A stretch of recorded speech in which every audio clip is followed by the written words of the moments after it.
All right, so just showing a couple examples of using that, just a little bit of a variation of the bow hold.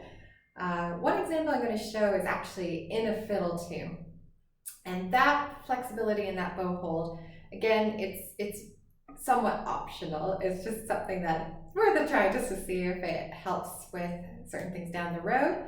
But again, if you notice it's still kind of causing more issues than solutions, you're welcome to kind of change it or kind of keep to what you're doing already. The main goal is to just get you a little more flexible in this lower region, especially with what that pinky was doing. So as an example, in the folk world of why that area is worthwhile playing in a bit more of a flexible way with the pinky, and again, using a bit more of the lower part of the bow is to create a bit of a harsher sound. You get a different type of bounce because again, the lower part of the bow has a bit more control. And the minute I start to play, you'll probably heard this type of playing a lot, especially in bluegrass music. But generally, it's using the flexibility of the wrist and the lower part of the bow, which for you, you're really, really comfortable, it seems like, with the upper half of the bow, and then you're fine with this area. It's just making sure you're still having something or exercises that keep you using every part of the bow. So again, Rubber Dolly is a bluegrass song that I like to give as an example, to just so people can watch my wrist, kind of just using that flexible bow hold, especially to see how my pinky and also my other fingers move together. So, and again, using the more lower part of the bow. So just a quick example of Rubber Dolly.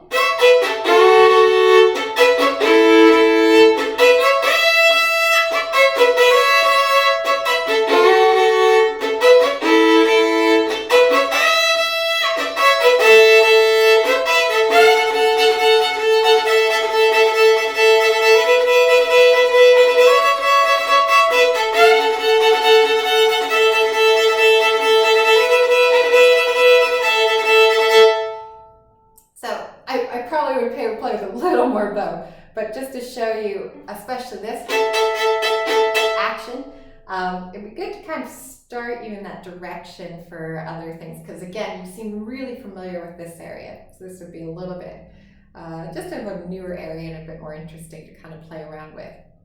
But it all starts with just finding a couple of right exercises to help flex that area. So you already do a lot of intonation exercises, which you could use our scales, but I'm just going to show an example with open strings just to keep it easy. Now, one thing we were doing was longer strokes, and that's perfect. And what I'm going to do a couple of variations on those longer strokes.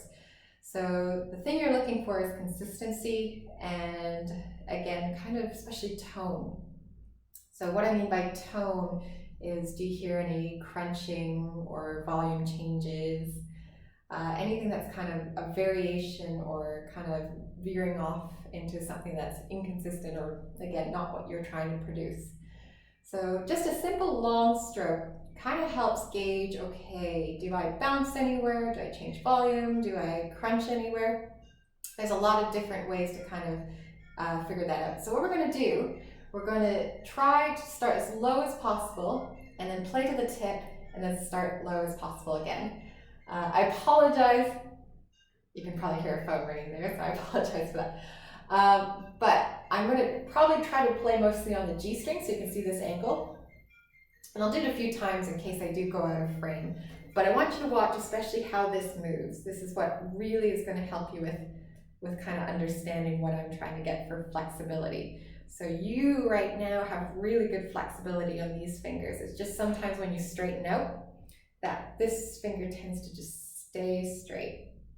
And mainly, it doesn't have to be extremely curly, but you just want to make sure it has flexibility so that you're not getting any locking or tension in this. So again, just a main long stroke, starting from frog to tip, and then of course back to frog.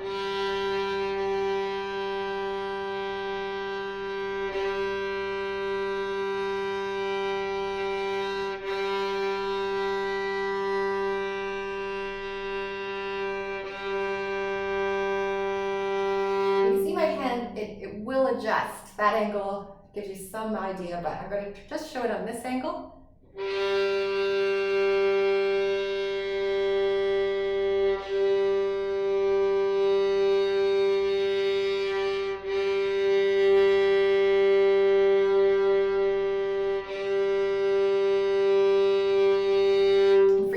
When you're in this position and you've gone to the tip, you've stretched out what you want to do with the fingers. They should be a bit stretched out. But for you, it's just coming back in with a good curl.